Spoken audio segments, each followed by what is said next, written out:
तुम्हाला मुद्दा विचारायचा आहे, कारण आपण MBBS चा उल्लेख केला, आपण सर्जरी घेतली, त्यांनी एनेस्थेशिया घेतली. आता मेडिकल मध्ये सर्जरी आणि एनेस्थेशिया कशी चालते ते आपल्या सगळ्यांना माहित आहे. इथे हे कसं जुळलं? तसं पाहिलं तर मी 1 वर्ष याला सिनियर होते, वयाने पण मोठी आहे मी त्याच्यापेक्षा. आमची ओळख नव्हती अजिबात, कारण तसा सिनियर्सशी आणि ज्युनियरशी फारसा संबंध येत नाही. शक्यतो ज्युनियर आमच्यापासून दूरच राहत होते, कारण काय सगळ्यांना वाटत होतं की इथे रॅगिंग केलं जातं. मुलींमध्ये फारसं रॅगिंग वगैरे नव्हतं आमच्या. नाही आमच्या वेळेला मुलींमध्ये रॅगिंग नव्हतं, पण मुलांमध्ये रॅगिंग असायचं. परत रॅगिंग होतं.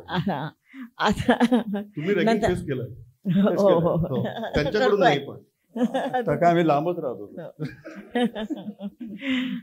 नंतर आम्ही जेव्हा पोस्ट ग्रॅज्युएशन करायला लागलो, मी एनेस्थेशियात हाऊस जॉब घेतला आणि तो सर्जरीत करत होता. त्यावेळेला आमची दोघांची ओळख झाली पहिल्यांदा. हळूहळू मैत्री झाली, कारण एकाच टेबलवरती काम करायचं रोज सकाळी, म्हणजे ऑपरेशनच्या वेळेला. त्यामुळे हळूहळू मैत्री झाली. मैत्रीचं रूपांतर मग आकर्षणामध्ये झालं आणि हळूहळू आमचं प्रेम वाढत गेलं. आणि मग आम्ही असं ठरवलं की लग्न करूया म्हणून. हे सगळं होत असताना याचा मोठा भाऊ तिथे बघत होता आणि त्याला वाटलं की हे काही बरोबर दिसत नाही. आपल्या वडिलांना पद्मश्री मिळाली आणि हे पोरगा आपला काहीतरी लफडे करतोय, पोरींना घेऊन फिरतोय, असं त्याला वाटलं ॲक्च्युअली.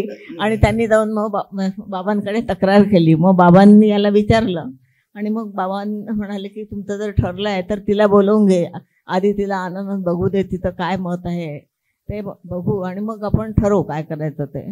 मग मला प्रकाशने बोलवून घेतलं की तू एकदा ये, आपण आनंद बघ, बाबांची इच्छा आहे की तू आनंद आधी बघावं म्हणून. मग एकदा मी गेले, जवळच होतं वरोडा आणि हे वर्धा, त्यामुळे मी तिथे गेले आणि पहिल्यांदा त्यावेळेला मी आनंद बघितलं. त्याआधी मला फक्त एवढंच माहीत होतं बाबा आमचे कुष्ठरोग्यांसाठी काम करतात आणि त्यांचा बरोड्याला त्या आश्रम आहे. बाकी कारण या गोष्टीचं माहिती असायचं काही कारणच नव्हतं, कारण त्या काळात मुलींना कुठे पाठवतच नव्हतं, आम्ही कुठेच जात नव्हतो फारसं बाहेर.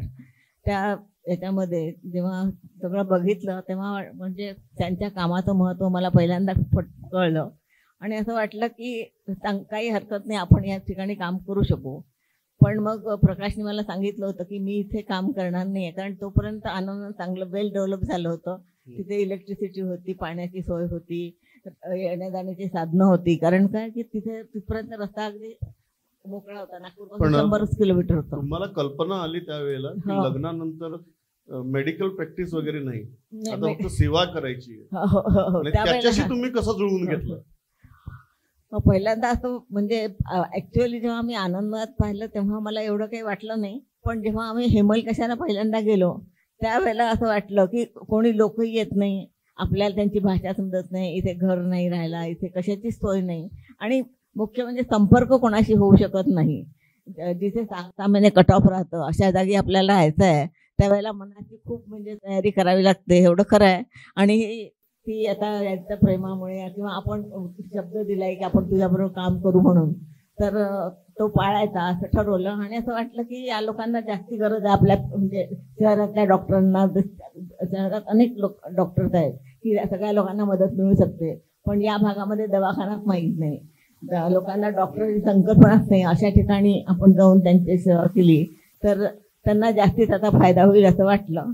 आणि मग एकदा ठरवल्यावरती मी पक्की आहे माझ्या विचाराची.